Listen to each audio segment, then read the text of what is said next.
এ কথা বলছি না বিকাশবাবু আসেননি এবং কৃতজ্ঞ উনি এসছেন, কিন্তু আমরা কিন্তু কেউ ডাকিনি। বিকাশবাবু আউট অফ হিজ ওন ভলিউশন এসছে, তাই আমি যেচে আসবো, এসে কারুর একটা বিষয়ে থাকবো। বিকাশবাবু ছাড়াও অন্তত 150 জন উকিলবাবু সেদিনকে ছিলেন, এবং অনেক ভালো ভালো উকিলবাবুই ছিলেন। এমন ভাববার বিষয় নেই যে বিকাশবাবু ছিলেন বলেই আমি সেদিনকে বেরোতে পেরেছি। উনি তো আইনজীবী, ওর তো বোঝা উচিত যে একজন সিনিয়র অ্যাডভোকেট কখনো স্বইচ্ছায় কোনো মামলা অ্যাপিয়ার করতে পারেন না। ওর তুমি তখন কংগ্রেসে ছিলেন, ওর রাজ্য নেতাদের কাছে জিজ্ঞাসা করুন। সকাল থেকে রাজ্য নেতারা একের পর এক অনুরোধ করেছেন যে আমাদের কর্মীটাকে বাঁচান, আমি সেই জন্যই গিয়েছিলাম। তখন তো ওর অধঃপতন হয়ে বিজেপিতে পা বাড়ায়নি, তখন তো কংগ্রেসে ছিল, শুধু কংগ্রেসের নেতারা বলছেন। আর যেদিন থেকে অধঃপতিত হয়ে বিজেপির পথে গেছেন সেদিন থেকে একদম মোদি কায়দায় অনর্গল মিথ্যে কথা বলছেন। দিদি মোদি কায়দায় চলছেন, এখন আর কিছু করার নেই। স্যার, তৃণমূল কংগ্রেসের হাবড়ার প্রার্থী জ্যোতিপ্রিয় মল্লিক ওরফে বালু, যতদিন তৃণমূল সরকার যবে থেকে হয়েছে তবে থেকে নাকি তিনি খুব ভালো কাজ করেছেন। সিপিএমরা তাকে ভুল করে মানে জোর জবরদস্তি ফাঁসিয়েছে, এরকম অভিযোগ করছেন মুখ্যমন্ত্রী মমতা বন্দ্যোপাধ্যায়। মুখ্যমন্ত্রী ঠিক কথাই বলেছেন। মুখ্যমন্ত্রী নিজে দুর্নীতি করেন, দুর্নীতির জন্মদাত্রী মক্ষী রানী। এখন বালু যতদিন ছিল ঠিক মতো দুর্নীতি করেছে, যা সম্ভব রেশন বিক্রি করেছে, চাল বিক্রি করেছে, কোটি কোটি টাকা করে ওকে সমৃদ্ধ করেছে। এখন ধরা পড়ে গিয়ে বিপদ হয়ে গেছে। ধরা পড়েছে কেন? নিশ্চয়ই সিপিএম এর কর্মীরা আন্দোলন করে বলছিল যে চাল চুরি হচ্ছে, গরিব মানুষের রেশন কার্ড কেড়ে নিয়ে সেই কার্ড নিয়ে দিদির পকেটে যাচ্ছে, সেই জন্যই গ্রেপ্তার হয়েছে। ওই জন্যই দিদির এত দুঃখ। দুর্নীতি না করলে দিদির সঙ্গে কেউ থাকতে পারেন নাকি? সেই জন্যই বালু খুব ভালো ছেলে, ভালো দুর্নীতি করছিল, মাঝখান থেকে সিপিএম ব্যাগড়া দিয়ে দিল। এই তো সিপিএম এর বিপদ। কিন্তু বালুকে আপনারা হিংসা করতেন, তার বিরুদ্ধে কোনো প্রমাণ আপনারা দিতে পারেন? প্রমাণ তো আমরা দেবো কেন? প্রমাণ তো দেবে যারা ইনভেস্টিগেট করছে। প্রমাণ তো ওর কাছে আছে, বালুর পরিবারের ইনকামটা দেখুক। হ্যাঁ, এটা ঠিক কথা, যে পরিমাণে মমতা টাকা তুলেছে সেই তুলনায় বালুর পকেটে কম গেছে, সবটাই মমতা নিয়ে নিয়েছে। সেই জন্যই মমতা বলছে বালু কত ভালো, এত টাকা আমাকে সাপ্লাই করেছে, আমি তাও ওকে কিছু বলিনি। কিন্তু বালুকে কেন গ্রেফতার করা হয়েছে? মুখ্যমন্ত্রী বলেন যে সিপিএমরা নাকি 1.5 কোটি লোকের নাম একেবারে রেশন কার্ডে তুলে দিয়েছিল, আর সেই টাকা সেই রেশন সেগুলো আচ্ছা, সিপিএম ফান্ডে নিত। সিপিএম গেছে কবে? 2011-এ। আর বালু গ্রেপ্তার হয়েছে কবে? 2022-এ বোধ হয়, না 23-এ। তাহলে 11 থেকে 23 এই 1.5 কোটি রেশন কার্ড সিপিএম এর ঘরে গেল, মমতা দাঁড়িয়ে দাঁড়িয়ে দেখলো? এত বড় সুযোগ পেয়ে বিকাশ রঞ্জন ভট্টাচার্যকে গ্রেপ্তার করলো না, বিমান ঘোষকে গ্রেপ্তার করলো না, সেলিমকে ঘানিতে নিয়ে গেল না? এ কি অন্যায় কথা! সত্যি মানে দিদি এত মহান যে উনি সিপিএম এর দুর্নীতি দেখেও চুপচাপ সহ্য করে গেছেন। এসব পাগল না হলে এই ধরনের কথা কেউ বলে? একেবারে উন্মাদ। কিন্তু আপনারা নাকি সেই কার্ডে রেশন তুলতেন, আবার কোনো কোনো জায়গায় সেই কার্ড থেকে টাকা নিয়ে সেই টাকা আপনাদের পার্টি আমি ফান্ডে তো যেত। সে কথাই তো বললাম যে এত বড় দুর্নীতি করলো সিপিএম। 11 সাল পর্যন্ত নয় সিপিএম ছিল, 11 থেকে 22 পর্যন্ত 11 বছর সিপিএম দুর্নীতি করলো, আর দিদি সেটা চুপচাপ দেখে গেলেন। কি মুশকিল! আসলে মাথাটা খারাপ হয়ে গেছে। মাথাটা চিরকালই খারাপ ছিল, যেদিন থেকে ওর ঘিলু নাকি আকাশে উড়ে গিয়েছিল, খপ করে চিলে নিয়ে যাচ্ছিল, তার আগে ববি না কেউ ধরে নিয়েছিল। সুতরাং এসব পাগলের প্রলাপ শুনতে ভালো লাগে, বাচ্চারা খুব হাততালি দেয়। সার্কাস পার্টিতে যাবেন, যখন ক্লাউন ঢোকে না সবাই আচ্ছা হো হো করে ওঠে। আমাদের রাজনৈতিক মঞ্চে এখন ক্লাউন হচ্ছেন দুজন, মমতা আর শুভেন্দু। কিন্তু মুখ্যমন্ত্রী বলছেন যে খাদ্যমন্ত্রী থাকাকালীন বালু আপনাদের এই চক্রান্তটা ধরে ফেলেছিল, ফলে বিজেপির সাথে হাত মিলিয়ে আপনারা তার বিরুদ্ধে ষড়যন্ত্র তাহলে করছেন। উনি কেন, যখন ধরে ফেলেছেন, উনি কেন ব্যবস্থা নিচ্ছেন না? উনি কালকে একটা এফআইআর করুন। সেদিনকে এখানে এফআইআর করলেন না যখন বালুকে ধরলো সিপিএম এর চক্রান্তে, যে সিপিএম চক্রান্ত করেছে, এই এতগুলো কার্ডে সব সিপিএম এ গেছে। একটা এফআইআর করতে পারতেন তো। এফআইআর করতে কে বাধা দিল? ওর পক্ষে তো অনেক বড় বড় উকিলরা আছে, তাদের কোটি কোটি টাকা দেন, তাদের দিয়ে একটা এফআইআর লেখাতে পারতেন। সিপিএম আমলে রেশন সংগ্রামী পাচার হওয়ার যে বিষয়টা ছিল সেটা নাকি বালু আটকে ছিল, জ্যোতিপ্রিয় মল্লিক বালু ছিল। আটকে ছিল বলেই সব বালির টাকাটা ওদের পকেটে গেছে। নামটা তো বালু কবে থেকে এই জন্যই হয়েছে। আজকে যে ডিজিটাল রেশন কার্ড ঘরে ঘরে রয়েছে, আপনাদের হাতে রয়েছে, সেটা কিন্তু এই কৃতিত্ব বালু। আবার মোদিও বলছে কৃতিত্ব মোদি, আমি বুঝতে পারছি না।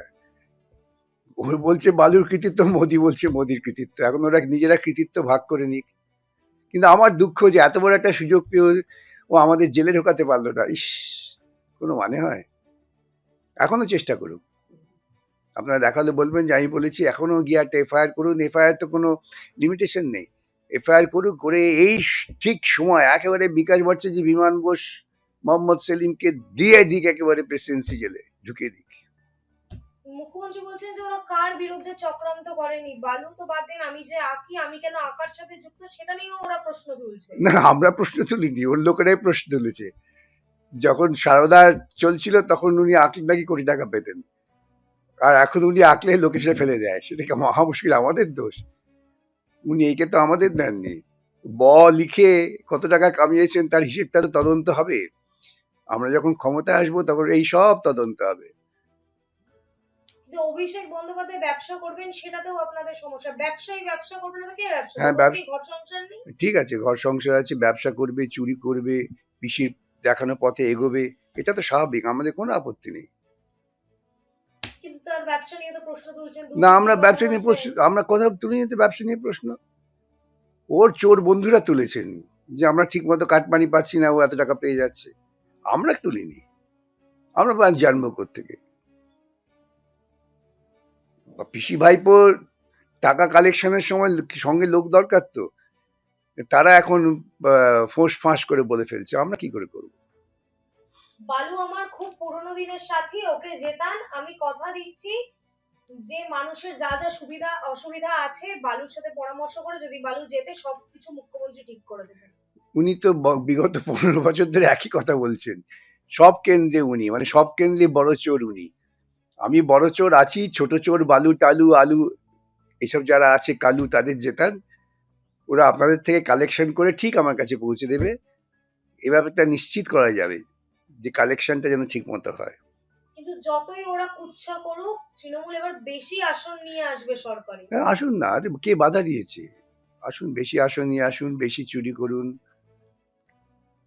কোনো আপত্তি, আমাদের কোনো আপত্তি নেই। আমরা শুধু মানুষকে বলবো হাতে লাঠি ধরে ভোট দিতে যান।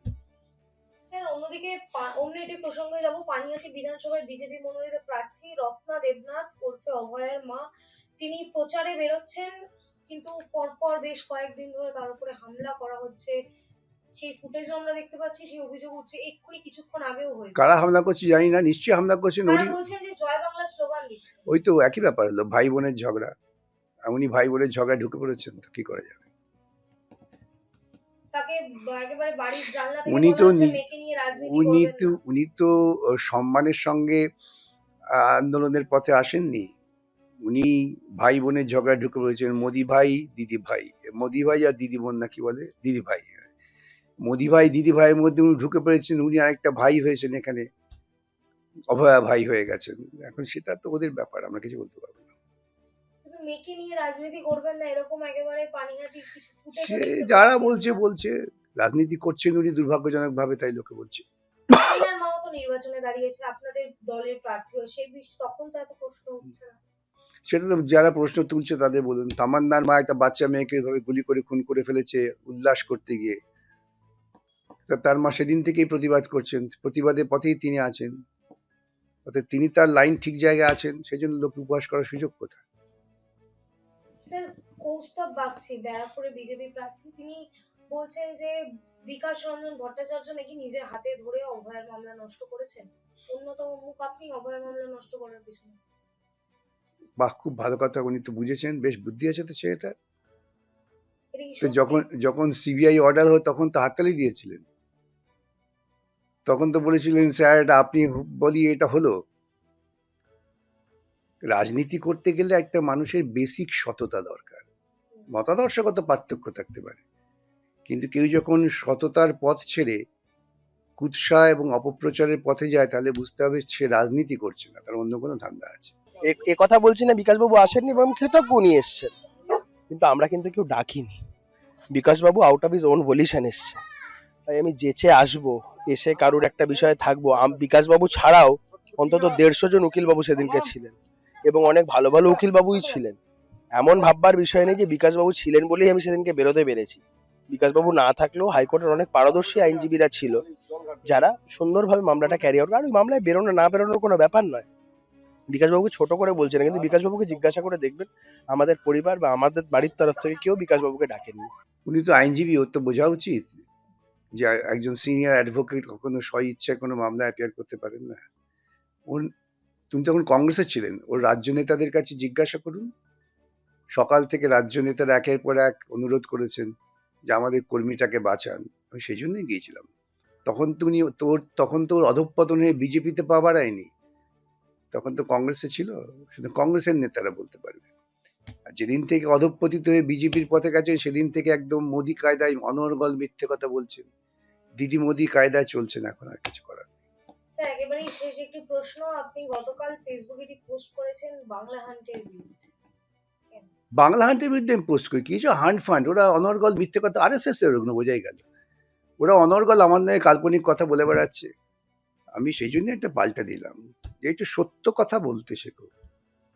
বিভিন্ন জায়গাতে এই খবরটা হচ্ছে যে আপনি যে এই খবরটা কাণ্ড হয়েছিল, আমি জানি না, আমি জানি না, কিন্তু আমি কারো অ্যাপিয়ার করছি সবাই জেনে গেছে। আমি জানলাম না, ওই লোকটির নাম সে বোধহয় জানে না, কিন্তু এই RSS গ্রুপ জেনে গেছে। এটাই হচ্ছে এদের অধঃপতনের কতগুলো ইঙ্গিত থাকে না, এটাই। যে মামলাকারী সে জানলো না, সেই আইনজীবীর কাছে আইনজীবী জানে না, ওরা জেনে গেল। সন্ধ্যের পর গঞ্জিকা সেবন টেবন করে বোধ হয়। একেবারেই শেষ একটি প্রশ্ন। মুখ্যমন্ত্রী একেবারে ভোট ঘোষণা হওয়ার আগে থেকে বলুন কিংবা এখনো অব্দি বলছেন যে 250টা বেশি আসন নিয়ে আসবেন। আপনাদের কি আমি তো উনি বুঝলাম, উনি বললেন 294টা, 250 নেমে গেলেন কেন? সে কি 294টা দাবি করুন বামেরা কি ফিরবে? না, বামেদের কথা চিন্তা দরকার নেই, উনি আগে 294টা দাবি করুক। আমরা কি করবো? ওর মাথা ব্যথা, কিন্তু বামেদের মাথা ব্যথা আমি বুঝতে পারি না, বামেদের নিয়ে ওর এত মাথা ব্যথা কেন? স্টেজ থেকে তো বারংবার বামেদেরই তাই তো বুঝতে পারছি যে বামেদের নিয়ে এত মাথা ব্যথা কেন ওর। ও নিজের মাথা ব্যথা হলে পরে বাম লাগায় ঠিকই, সেই জন্য মাথায় বাম বাম করছে।